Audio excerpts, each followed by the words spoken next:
Okay, happy Monday, everybody. It's good to catch up with you guys for a little while. And always cool to see what's happening over in Europe with my European listener here. Anonymous.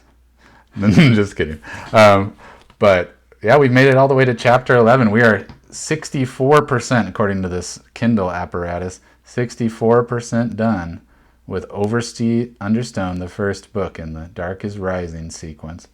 And I want you guys to start thinking about when I finish this book, what you guys are wanting. If you'd like me to continue with the next book in the series, if you want to go nonfiction for a while and then come back, or just totally change to a different series, all things are fine. And, so far I've been doing books that I've read before too, but it'd be fun to do a book that I haven't read either. I just have to, scan ahead and see if there's any dialogue so I'd have a chance of knowing what's going on. But anyways, we're on chapter 11, and it's been pretty exciting the last few times, in my opinion. IMO for you young people. It's just shorter to say, IMO. So, let's see. They're waiting for Gameri to get back because he got sent on that wild goose chase by Mrs. Polk. He's probably pretty worried about them boys. Okay, here we go. Chapter 11. But as soon as they came down within sight of the harbor, they saw that there was no question either of passing unseen or of being caught. The streets round the harbor were thronged with people, fishermen and shopkeepers in their Sunday suits, wives in their best summer dresses, and more gay, crowding tourists than the children had ever seen in Trewisic before. All the boats, swaying level with the quays on the high tide, were moored at one side, leaving a clear rectangle of water marked out with strings of bobbing white floats. As they came down the road, they heard the faint thud of a starting pistol, and 6 brown bodies flung themselves into the water and began thrashing in a white flurry of spray across the marked course. The crowd began to cheer. "It must be the end of the swimming gala," Jane said eagerly, caught up in the carnival atmosphere below them. "Let's go and watch for a minute." "For heaven's sake," Simon said in despair. "We're on a mission. We've got to find Great Uncle Mary before we do anything else." But there was no answer to the doorbell of the Grey House. As they stood on the doorstep with knots of shirt-sleeved visitors chattering past them up and down the hill, and when Simon had gone round to the back and retrieved the front door key from its secret place in the tool shed, they went inside to find the house quite deserted. Great Uncle Mary's bed was neatly made, but there was no sign, in his bedroom or anywhere else, to tell them where he had gone. Mrs. Polk was nowhere to be found. There were 3 plates of cold mackerel and salad covered up on the kitchen table, left for their lunch. But that was all. The house was spotless, silent and neat, and empty. "Where can he have gone? And where's Mrs. Polk?" "Well, that's easy enough. She'll be outside watching the swimming with everyone else. You know how she was drooling about Carnival Day." "Let's go and find her. She must know where he is." "Tell you what," Barney said. "You two go down to the harbor, and I'll run up to the top of the hill and see if Gameri has gone up there after all. I'd be able to see him if he's climbing the headland. It takes quite a time to get to the top." Simon thought for a moment. "All right, that seems sensible enough, but for goodness sake, keep out of sight of the yacht if you see it coming back, and come down to us as quick as you can. We don't want to get separated. We'll be down there on the quay where the start of the swimming is." "Righto," Barney made off, but then turned back. "I say, what are you going to do with the manuscript? If we don't find Gameri and we're all on our own, do you think it's safe to go on carrying it about?" "A lot safer than I'd feel if we left it anywhere," Simon said grimly, looking down at the case in his hand. "I'm going to hang on to it, whatever happens." "Oh well," Barney said cheerfully. "Don't drop it in the harbor, that's all. Cheerio! Shan't be long." I'm I'm glad he's so bright about it all, Jane said as the front door slammed. I wish I were. It's as if there's something waiting behind every corner to pounce on us. I only feel safe when I'm in bed. Cheer up, said Simon. You're still suffering from last night. I was scared then too, but I'm not now. Try and forget about it. That's all very well, said poor Jane miserably, but everyone seems to be turning out to be bad now, and it isn't even as if we knew what sort of badness it is. Why do they all want the manuscript so much? Well, Simon wrinkled his forehead, trying to remember what Great Uncle Mary had said on the first day. It's the Grail they want, isn't it? Because it stands for something, somehow. And that's why Mary wants to find it as well. It's like two enemies fighting in history. You're never quite sure what they're actually fighting about, but only that one wants to beat the other. Great Uncle Mary's like an army sometimes, all in one person. Those times when he goes all peculiar and distant, and you feel he's not quite there. Well, there you are then. It's the same with the others. They're a kind of bad army. Up on the standing stones last night, even before we knew they were there, you could still feel the badness. I know, Jane said fervently. Oh dear, I should feel much better if we knew where Great Uncle Mary was. We shall know as soon as we find Mrs. Polk. Buck up, Jane. Simon patted her awkwardly on the shoulder. Come on, let's go down to the harbor. Barney'll get there before us at this rate. Jane nodded, feeling a bit better. Oh, Mother and Father will be coming back this afternoon. Do you think we ought to leave a note? No, we'll be back long before then. They went out of the grey house, leaving it to its silence, and walked down the hill to the harbor. Unfamiliar children were running all over the place, ignoring their anxious calling parents, and the sleepy little shop which sold ice cream down on the quay was festooned with flags and posters and doing a roaring trade. Simon and Jane threaded their way along the side of the harbor, through the wandering crowds, to the course marked out for the swimming gala. But they felt as if they were paddling against a current. All the crowds were moving towards them, and when they reached the right place, they found everything was over. Only a few boys and girls dodging wet through the crowds in swimsuits, and the bobbing lines of floats on the empty water showed that there had been a swimming gala at all. One of the swimmers brushed past Simon, and as he glanced up at the wet brown body, he recognized the face below the dark, water-flattened hair. It was Bill. The boy's mouth opened and he paused belligerently, but then, in an instant, changing his mind, he scowled and disappeared, running barefoot through the crowds toward the front quay. Hey, Jane, Simon called urgently. She was a few paces ahead of him and had not noticed Bill. A deep voice said in Simon's ear, Your young friend lost in's race. Him not in a very good temper. They Hoovers be all the same. Simon looked round and saw the beaming, wrinkled brown face of the old fisherman they had met on the day they first encountered the boy Bill. Hello, Mr. Penhallow, he said, reflecting how odd the greeting sounded. Was he in the swimming gala then?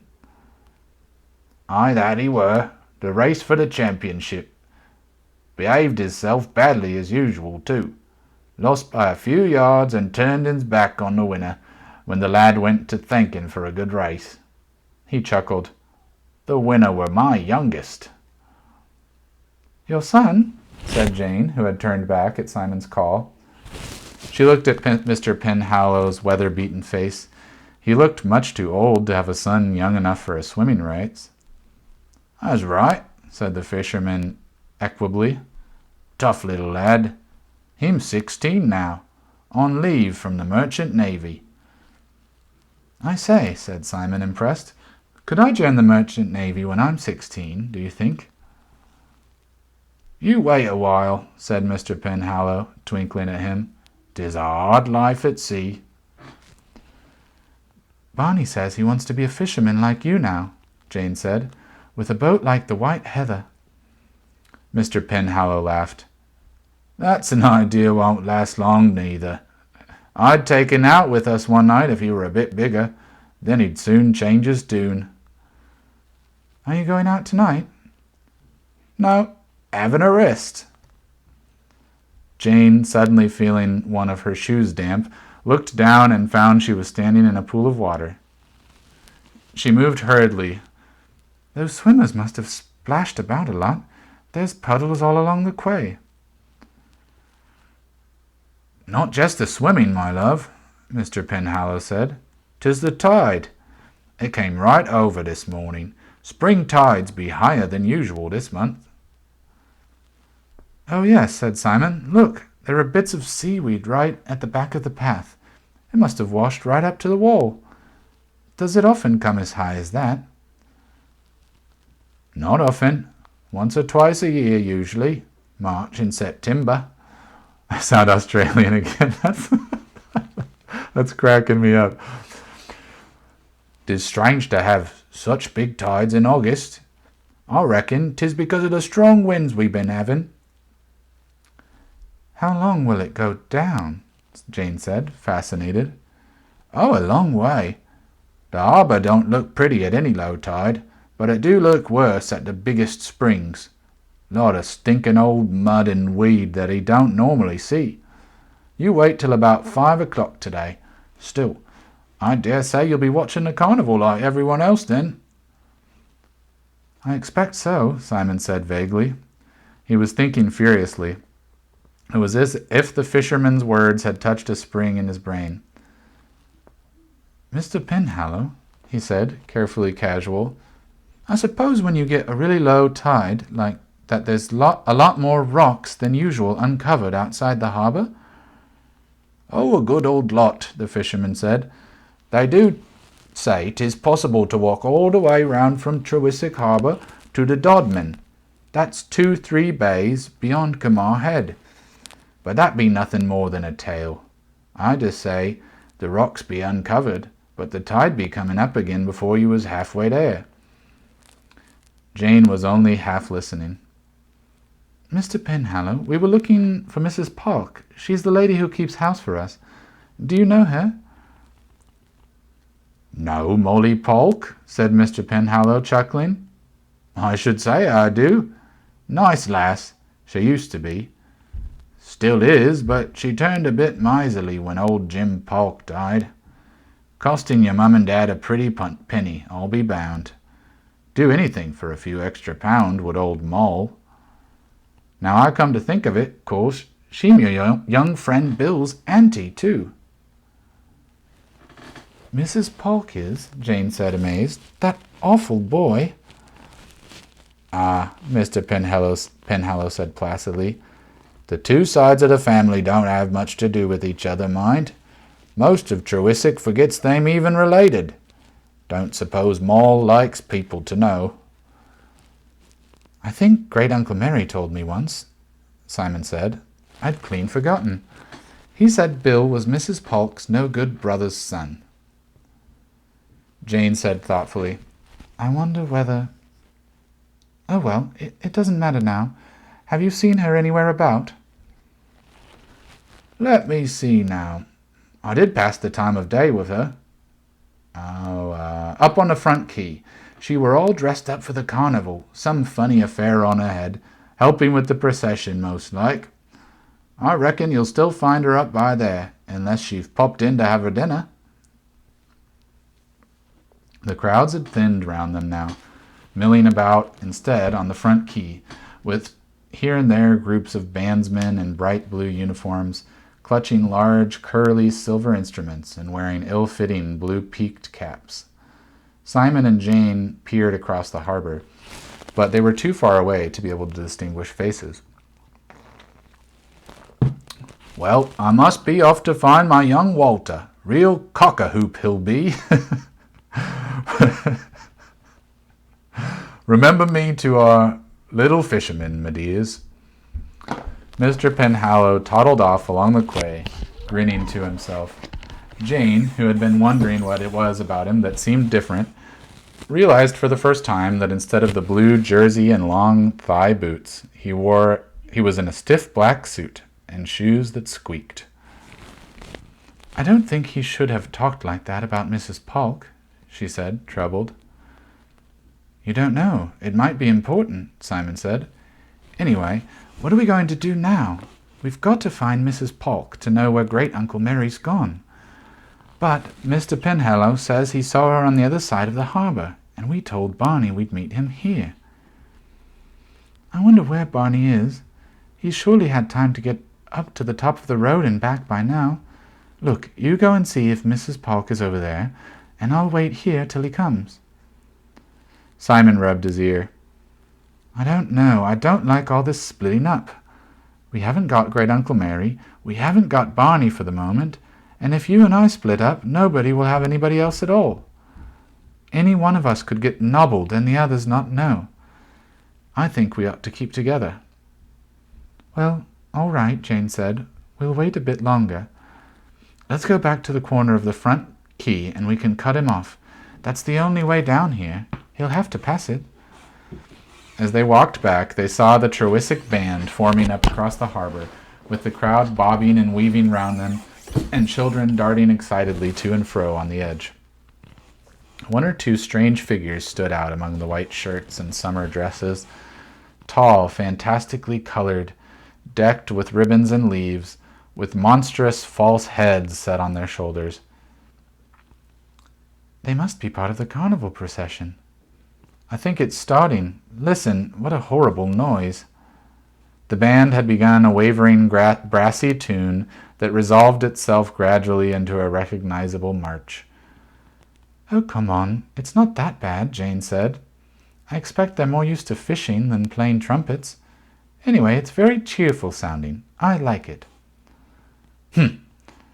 "Let's sit on the wall here at the corner. We can catch Barney when he passes." Simon crossed into the road and looked up the hill. "I can't see any sign of him, but there's so many people about it's difficult to see properly." "Oh well." Jane hoisted herself up on the wall, wincing as the rough slate rubbed the skin behind her knees. "We'll just wait. Hey, listen, the music's getting louder." "Music?" said Simon. "Well, it is. Oh, look, the procession's started, and they're coming this way." "I thought Mrs. Polk said they would go straight up the hill." "Perhaps they go up from this corner of the harbor instead of the other. Or perhaps they go all round the village first. Look, they're all dressed up. And they're playing that thing Mrs. Polk was singing this morning, the floral dance." "We've got a good view, anyway." Simon hopped up to sit on the wall beside her. Slowly the crowd drew near them along the front quay, children running and jumping about in front of the red-faced, puffing band. Behind them, edged by delighted, pushing throngs of visitors, came a dancing file of the fantastic figures they had seen from across the harbor, the monstrous heads lurching and hopping in a slow parody of dance, and others, masked and disguised, weaving in and out of the crowds.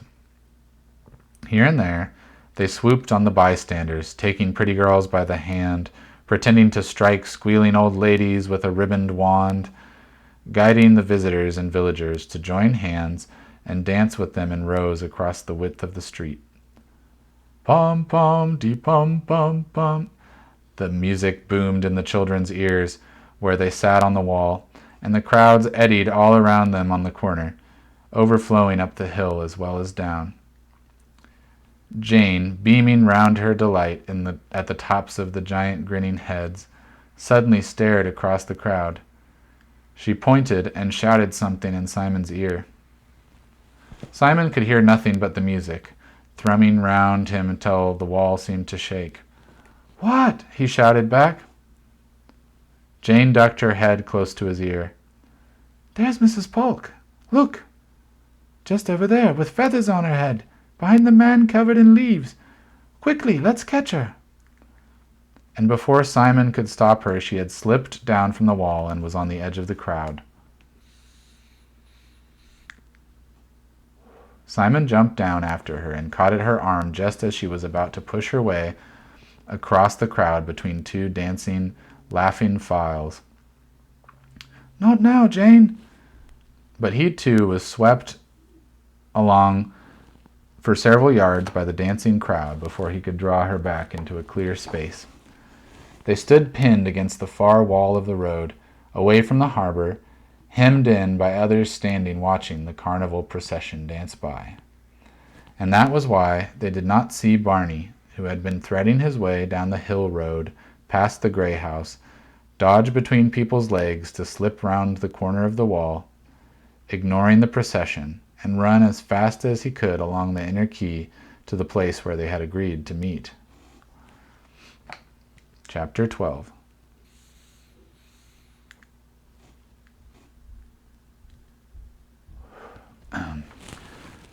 It took Barney a long time to make his way down the hill past the house. There had been no sign of Great Uncle Mary on the headland.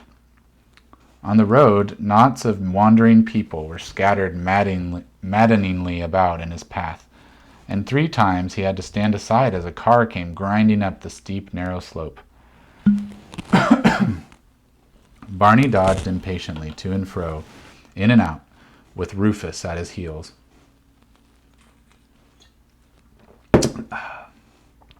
Halfway down the hill, he heard music from the other side of the harbor, and through the heads he caught sight of the dancing procession moving forward along the quay. Slipping his finger inside Rufus's collar, he sidestepped through the thickening crowd and down the hill as fast as he could, darting through every visible gap like a shrimp in a pool. But when he reached the corner of the harbor, the procession was upon him, and he could see nothing at all but an impenetrable wall of legs and backs.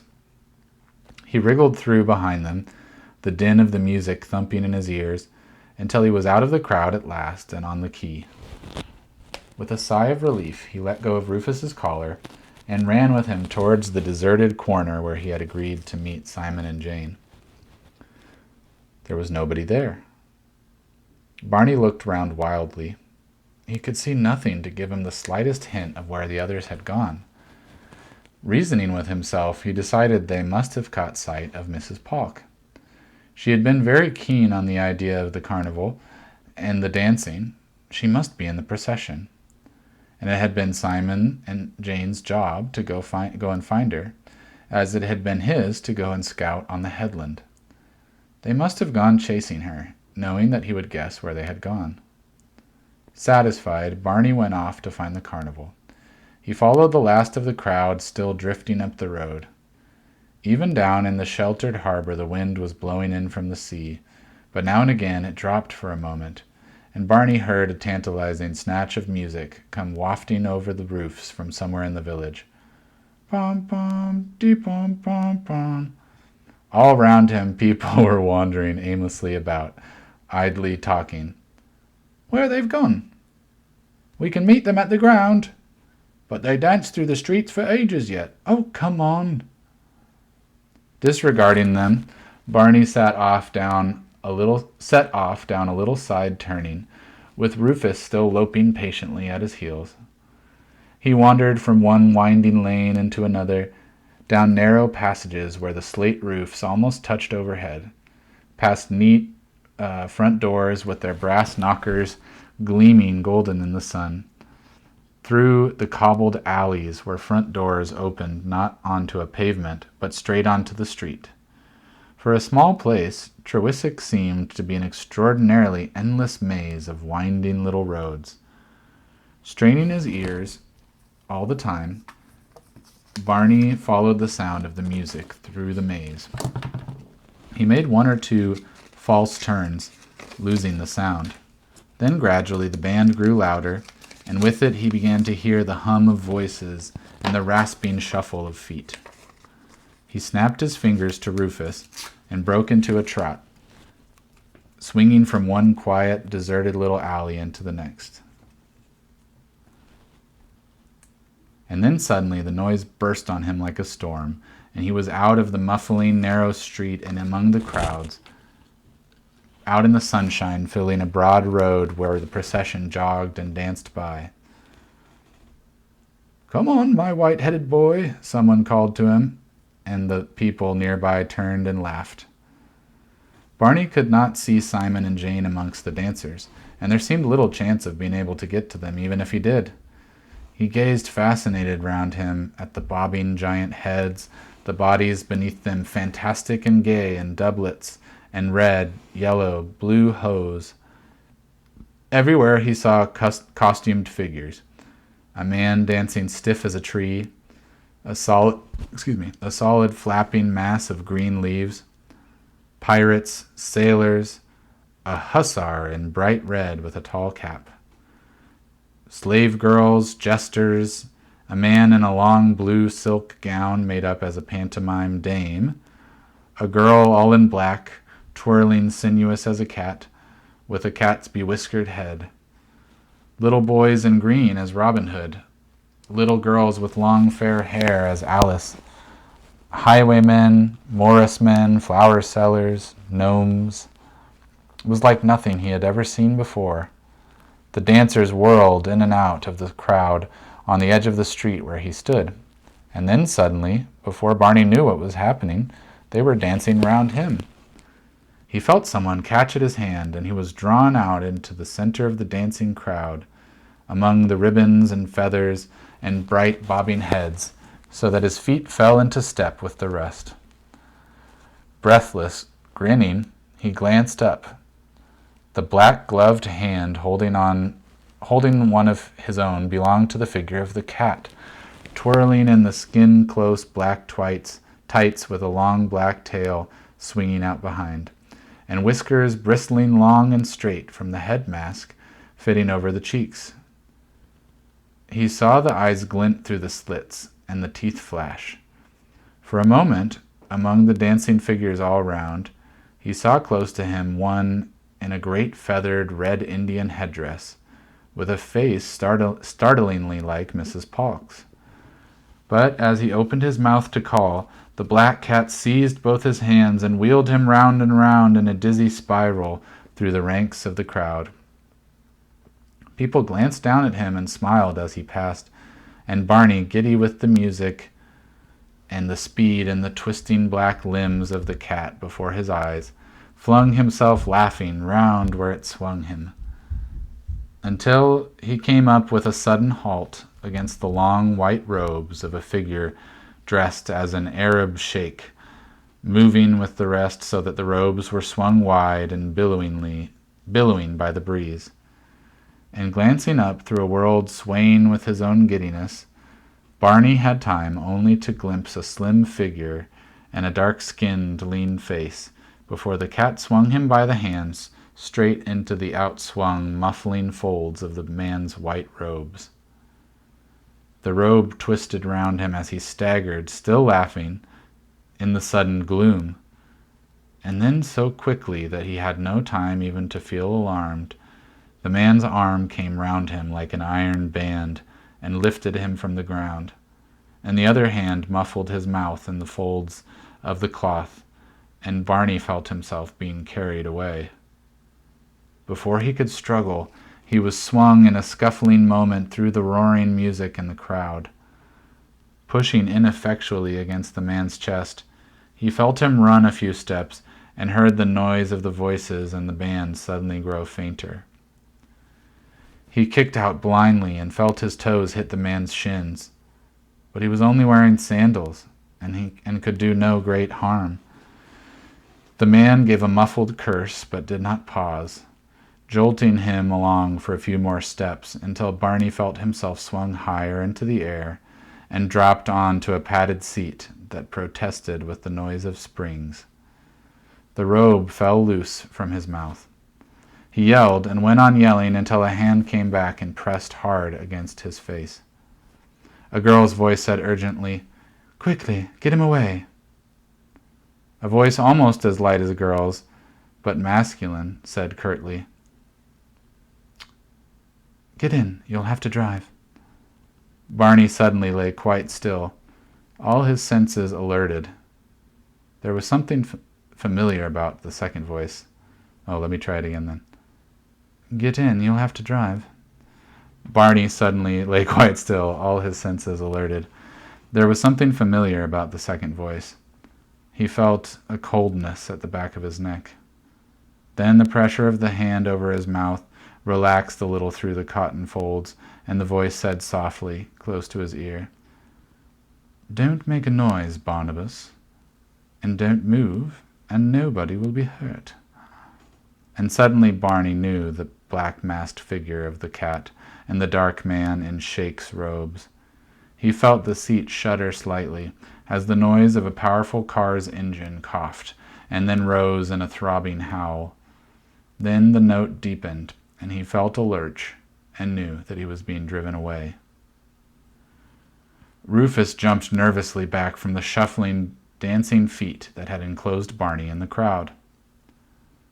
Tentatively, he put his nose forward to follow. Once, twice, but always a heel came up in the way with an accidental kick, and he had to dodge away. From a safer distance, he barked loudly, but the sound was lost at once in the booming music and the clamor of the crowd. Alarmed by the shattering noise and bustle suddenly filling his small world, he put his ears back flat against the side of his head. His tail was down between his legs, and he showed the whites of his eyes. He retreated further from the noise, waiting hopefully on the corner of the street for Barney to reappear. But there was no sign of him. Rufus moved uneasily. Then, as the band drew directly opposite, blowing and banging only a few yards away, rocking every corner with the rise and fall of music that to a dog's ears was a menacing roaring noise, Rufus could suddenly stand it no longer. He gave up all hope of Barney, and turning his back on the clamor of the carnival, he padded away down the alley with the tip of his tail sweeping the ground and his nose lowered, sniffing his way home. Simon and Jane rejoined one another at the corner of the harbor, quiet again now in the sunny afternoon. "Well, I've been back to where we said. He isn't there." "I had a good look in the house. He hasn't been there either." "Do you think he could have gone after Mrs. Polk?" "I keep telling you, it couldn't have been Mrs. Polk you saw." "I don't see why not. If only you hadn't stopped me, I could have grabbed her." Oh, I think those were reversed. That was Jane. "How could we meet Barney here if you—" Simon began. "Oh, all right. But we haven't met him." "Well, then, he can't have come down from the headland yet." Jane's expression changed. "Oh, dear. Perhaps he's got into trouble up there." No, don't worry when we don't need to. More likely he's found Great Uncle Mary after all, and they're both up there still." "Well, come on then, let's go and look." The car swayed and growled as if it were alive. Barney lay wrapped up like a parcel in the robe which Mr. Withers had slipped down from his own shoulders as he dropped him in the car. He decided that it must be a sheet. The smell of it under his nose was like clean laundry on the beds at home. But he wasn't at home. He muttered peevishly under his breath and kicked at the side of the car. Now, said Mr. Withers. He took hold of Barney's legs and swung him none too gently round into a sitting position, at the same time pulling the sheet clear of his face. "I think perhaps we might let you emerge now, Barnabas." Barney blinked, dazzled by the sudden sunlight. Before he could open his eyes properly to look at the road, the car swung squealing through a gap in a high wall and slowed down, its wheels crunching on gravel, along a tree-lined drive. "Nearly there," Mr. Withers said placidly. Barney twisted his head to glare up at him. He could still barely recognize Mr. Withers' face through the dark brown stain that turned him into an Arab. The eyes and teeth glinted unnaturally white, and behind the makeup the man seemed withdrawn and pleased with himself. almost arrogant. "Where are we? Where are you taking me?" "Don't you know?" "Ah, no." The dark head nodded wisely.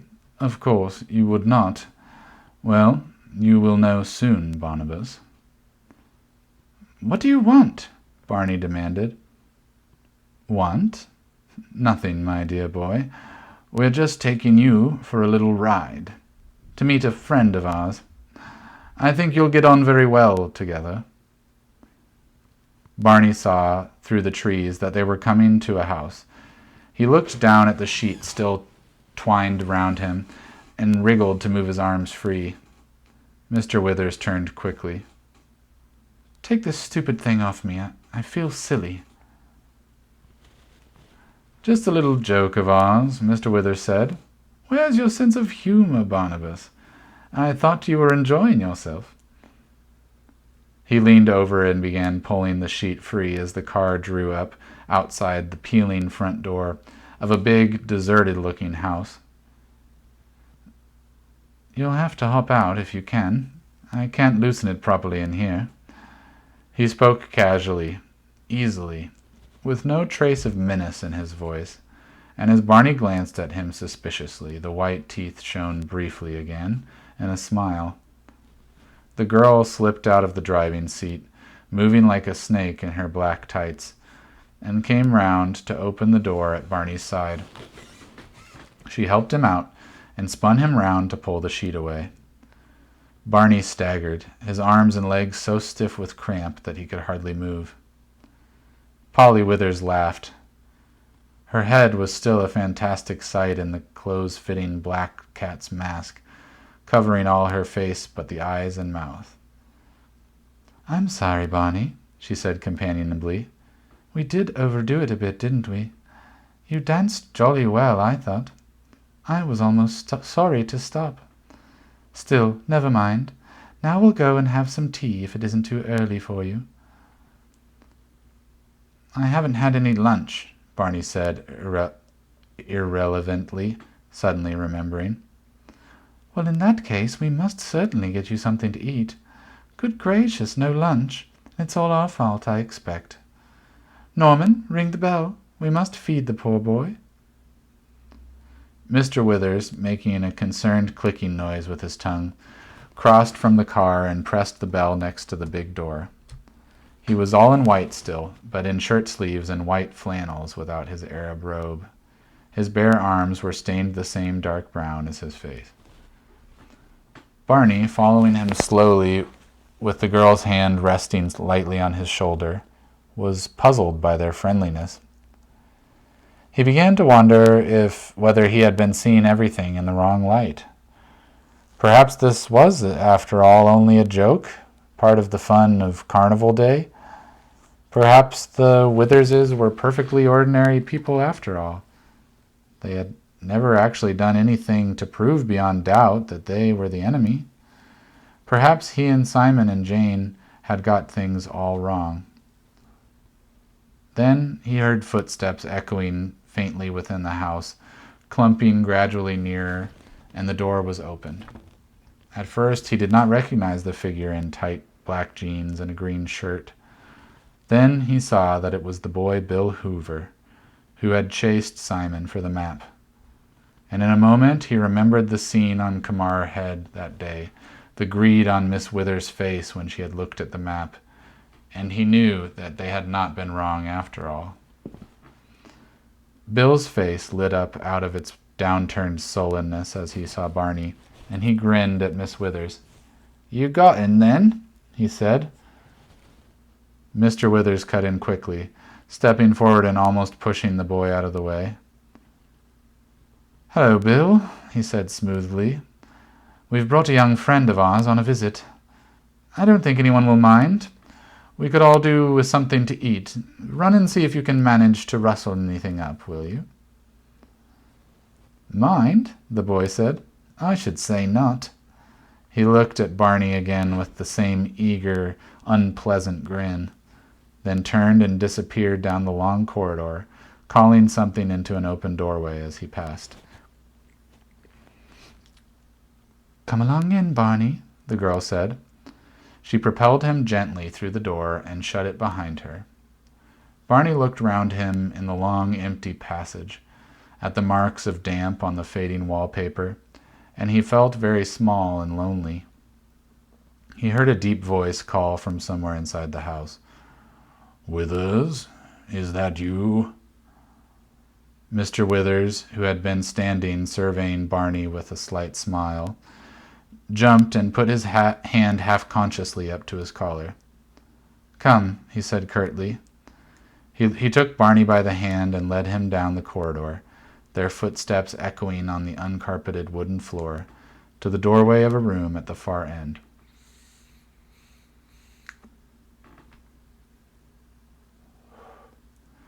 It was a big room, dark after the blazing sunlight outside. Long windows stretched from floor to ceiling in one wall, with long, shabby velvet curtains half pulled across, and the light that shafted in between them fell on a big square desk in the center of the room, its top littered with papers and books. The room seemed empty. Then Barney jumped as he saw a tall man move in the shadow beyond the sunlight. "Ah," said the deep voice, "I see you have brought the youngest of them, the white-haired child. I am most interested to make his acquaintance. How do you do, Barnabas?" He held out his hand, and Barney, bemused, took it. The voice was not unpleasant and rather kind. "How do you do?" he said faintly. He looked up at the tall man, but in the half-light he had only a vague impression of deep-shadowed eyes under dark, heavy brows, and a clean-shaven face. The smooth edge of a silk jacket brushed his hand. "I was about to have a cool drink, Barnabas," the man said, as courteously as if he were talking to someone older than himself. "Will you join me?" He waved his hand towards the shadows, and Barney saw the glint of silver and a white cloth on a low table beside the desk. "The boy has had nothing to eat, sir," Miss Withers said behind Barney in a peculiarly hushed, reverent voice. "We thought perhaps Bill could fetch something." Her voice died away. The man looked at her and grunted.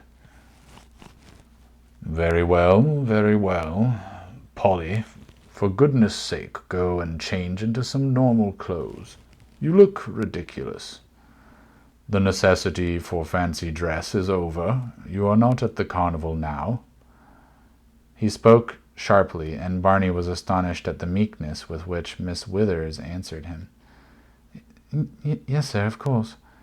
She slipped away into the passage, sleek and inhuman in the black cat's skin. "Come in, my boy, and sit down."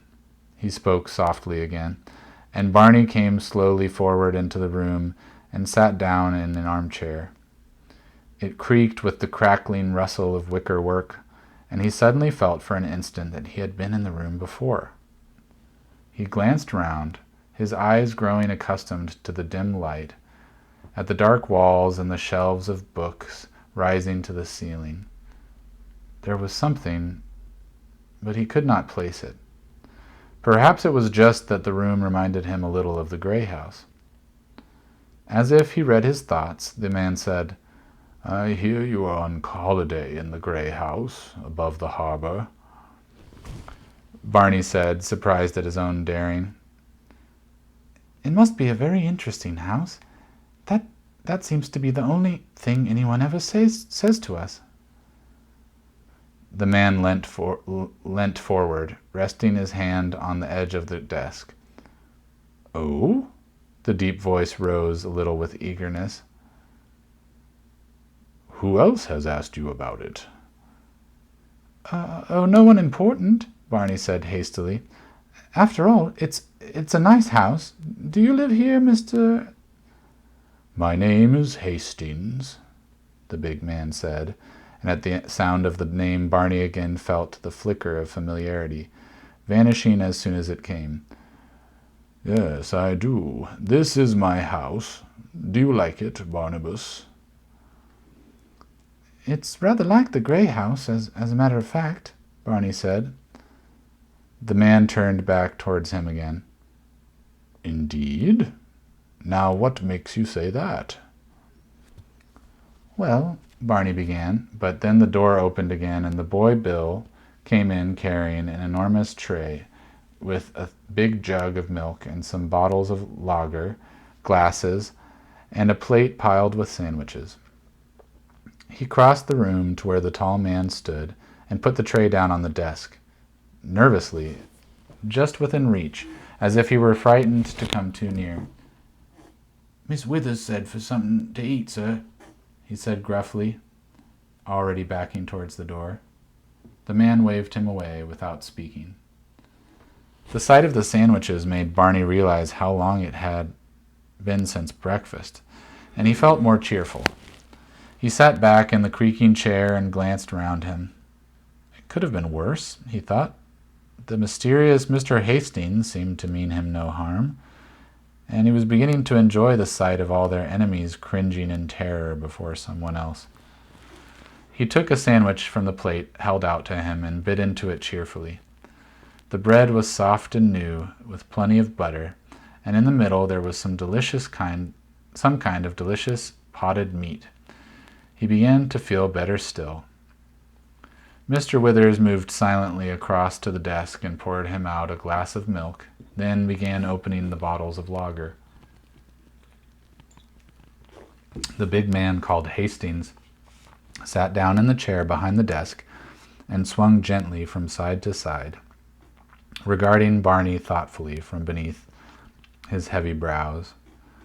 He said softly, conversationally, "Is it buried under the Grey House, Barnabas, or one of the standing stones?"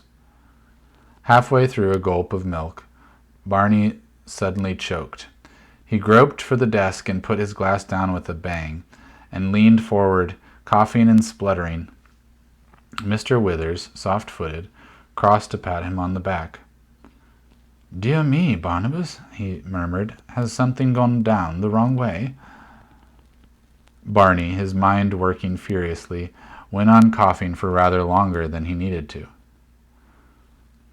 When he looked up, he took refuge instinctively in innocence. "I'm sorry, I caught my breath," he said. "Did you say something?" "I think you heard perfectly well what I said," Mr. Hastings said. He stood up again, towering very tall over Barney in the low chair, and walked over to the window with a glass of lager in his hand. The light fell on his face for the first time, and watching, Barney felt a slight chill of uneasiness at the flat, permanent scowl of the brows and the grim lines running down to the mouth. It was a strong, far-away face, something like his great-uncle's, but with a frightening coldness behind it that was not like Great-Uncle Mary at all. Barney found himself wishing very much that there was somebody to tell Great-Uncle Mary where he had gone. Mr. Hastings held up his glass to the window. The sunlight shone through it clear and golden. "An ordinary glass of beer," he said abstractedly, "until you hold it against the light. And then it becomes quite transparent. You can see right through it." He swung round on Barney so that he was silhouetted dark and menacing against the window again. "As transparent as every single thing that you children have been doing these past days. Do you think we have not seen through it all?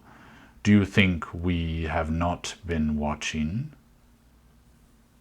"I don't know what you mean," Barney said. "You may be a stupid little boy," Mr. Hastings said, "but not, I think, as stupid as all that. Come along. We know that you have found a map, and that with the help of your esteemed great-uncle, Professor Lyon, his mouth twisted on the words, as if he were tasting something unpleasant.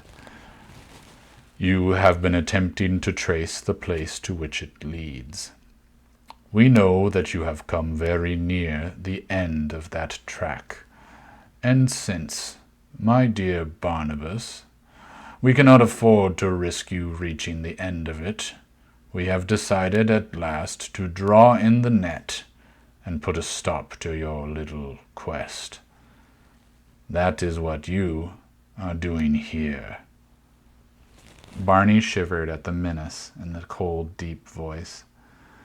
His mouth felt very dry. He reached forward and picked up the glass of milk again and took a long drink.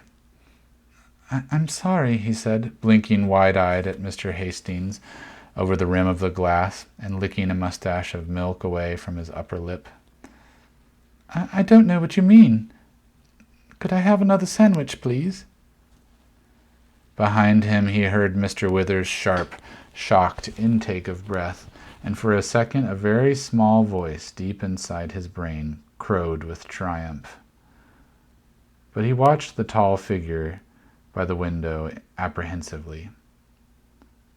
It seemed to grow for a moment and loom still more menacingly over him. And then it moved abruptly back into the dim shadow of the rest of the room. "Give him another sandwich," Mr. Hastings said, "and then you can go, Withers. You know what you have to do. We haven't much time. Come back when I ring." Mr. Withers, his dark, stained face scarcely visible in the gloom, pushed the plate of sandwiches across to Barney's elbow. He said obsequiously, "Yes, sir," and ducking his head in a bow, he went out of the room. Barney took another sandwich, feeling fatalistically that whatever was likely to happen, he might as well eat.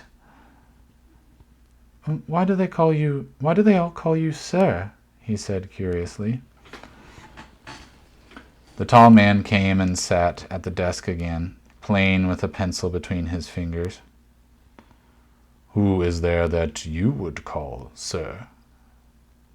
"Well, nobody really. Only the masters at school." "Perhaps I am one of their masters," Mr. Hastings said. "But they aren't at school." "I think you would not really understand, Barnabas. In fact, there are a great many things that you do not understand. I wonder what stories that great uncle of yours has put into your head. He has told you that we are bad and wicked, no doubt, and that he is a good man." Barney blinked at him and took another bite of his sandwich. Mr. Hastings smiled grimly. "Ah, but of course you do not know what I am talking about. You haven't the slightest idea." The heavy irony in the deep voice made Barney wrinkle his nose. "Well, let us forget that, just for a moment, and just pretend, that you do not know what I mean.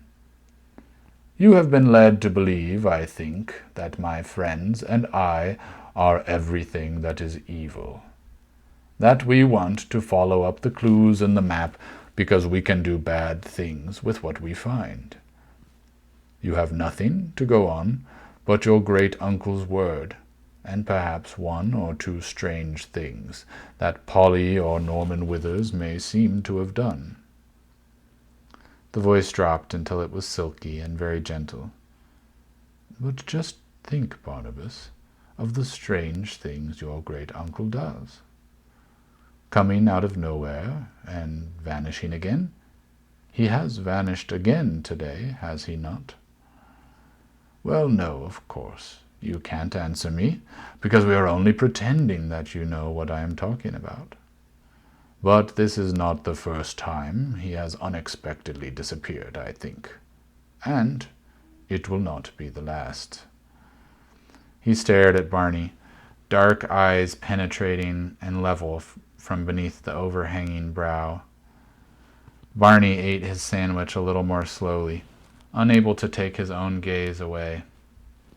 As for being evil, well now, Barnabas, do I strike you as being a bad man? Have I done you any harm?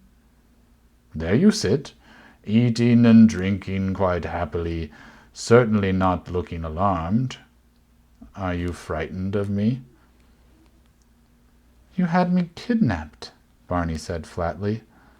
Oh, come now, that was just a little joke of Polly's.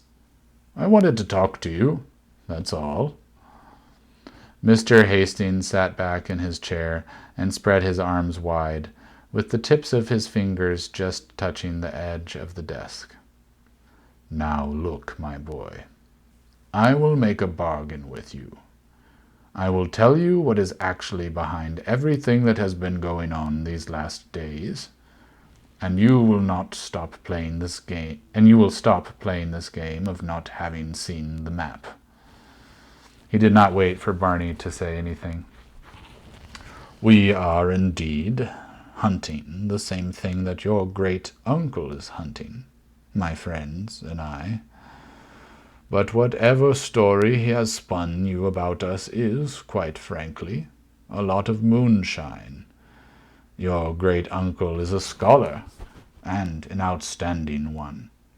Nobody would dispute that, and I probably know it better than you. The trouble is that he himself knows it, and thinks about it too much. What do you mean? Barney said indignantly. When a man is famous for being a very great scholar, he wants very much to go on being famous. You found this old manuscript, you and your brother and sister, and when you told your great uncle about it, he realized, as you did not, how important it was. When he saw it, he was even more certain. Now I, Barnabas, am the curator, that means the director, of one of the most important museums in the world. I have been hunting the manuscript that you found, and especially what it leads to, for a very long time. They are both very important to the people who study such things, and could make a lot of difference to the total of knowledge there is in the world, and your great-uncle knew that I was hunting them. But when you found the manuscript, he saw that he had a chance of achieving the quest himself. The more he thought about it, the more attractive an idea it seemed. He has always been famous as a man who knows a great deal about the part of history these things are connected with. If he were to find them, he would know more than anyone else in the world. People would say, what an amazing man Professor Lyon is, to know so much. There's no one like him anywhere. To know how much? Barney said. You would not understand the details, Mr. Hastings said shortly. Then his voice dropped again to the same deep persuasive note. Don't you see, Barnabas? Your great-uncle is concerned only with his own fame. Do you think for one moment that when you have ended the hunt, any of the credit will go to you children? It will all go to him, whereas I and my museum and the people I employ believe that all knowledge should be shared, and that no one man has the right to it alone. And if you were to help us, we should take care that you had whatever credit was due to you. The whole world should know what you had done. In spite of himself, Barney had forgotten his sandwich and milk. He sat listening, troubled, trying to understand the truth for himself. Yes, Great-Uncle Mary was strange, often, not like other men, but all the same, he said, slow and perplexed. Well, I don't know. All this just doesn't sound like Great-Uncle Mary. Surely he couldn't do anything like that. But I assure you, Mr. Hastings jumped to his feet and began walking to and fro between the desk and the door. He seemed unable to keep still any longer.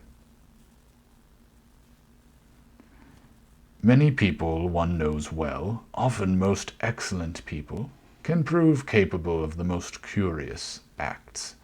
I do realize that you may be surprised and shocked, but this is the truth, Barnabas, and it is very much more simple than you have been led to believe. Barney said, So we ought to give the map to you and let you find the... Just in time, he caught back the word Grail. Through the whole conversation, there had been no mention of what the map led to. Perhaps they knew less than they said they did. Perhaps that was one of the things they wanted to trap him into telling them. Mr. Hastings paused for a second. Yes, he said. Well, and let you find whatever it leads to. Barney picked up the glass of milk again and drank reflectively.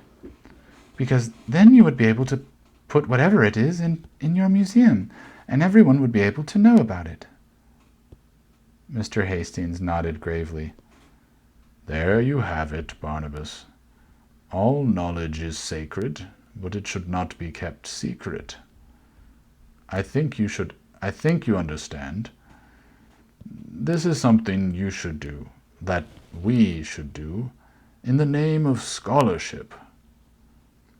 Barney looked down into his milk, swishing it gently round the glass. But isn't that what Great-Uncle Mary's doing? No, no. Mr. Hastings swung impatiently on his heel, striding impatient and very tall up and down the room. Whatever he is doing in the name of Professor Lyon, and that is all. And whatever he is doing in the name of Professor Lyon, and that is all. What else would he do anything for? Barney never knew afterwards what put the words into his head. He spoke before he thought, almost as if someone else were speaking through him. He heard himself saying clearly, In the name of King Arthur, and of the old world, before the dark came. The tall, dark figure stopped abruptly, completely still, with its back still turned. For a moment there was absolute silence in the room. It was as if Barney had pressed a switch that would any moment bring an avalanche thundering down. He sat motionless and almost breathless in his chair.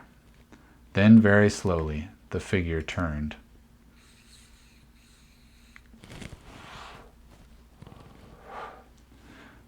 Barney gulped and felt a prickling at the roots of his hair. Mr. Hastings was at the darker end of the room, near the door, and his face was hidden in shadow. But he seemed to loom taller and more threatening than he had ever done before, and when he spoke there was a different throb in the deep voice that paralyzed Barney with fright. You will find, Barnabas Drew, it said softly, that the dark will always come and always win. Barney said nothing. He felt as if he had forgotten how to speak, and his voice had died forever with his last words. Mr. Hastings did not take his eyes off him. He reached out beside him and tugged twice at a cord hanging down from the ceiling beside the door. Within seconds, the door swung open, and Mr. Withers slipped noiselessly inside. He had washed the dark brown stain from his arms and face. Is everything ready? Said the deep voice. Yes, sir, Mr. Withers hissed obsequiously. The car is at the side door. The girl has changed. She will drive again. You will drive with her. I shall follow in the closed car with the boy. Bill has it ready? The engine is running already. Where are you taking me? Barney's voice rose shrill in fright, and he jumped down from his chair. But he could not run out of the room past the tall figure that still held his gaze. You are coming with us to the sea, said the voice behind the dark, intent eyes. You will cause no trouble, and you will do whatever I say. And when we are on the sea, Barnabas, you are going to tell us about your map and show us where it leads. End of chapter 12. Oh my. Well, that should do it for those two chapters. One was a short chapter, one was a longer chapter. But let me stop the iPad recording. Thank you for listening, guys.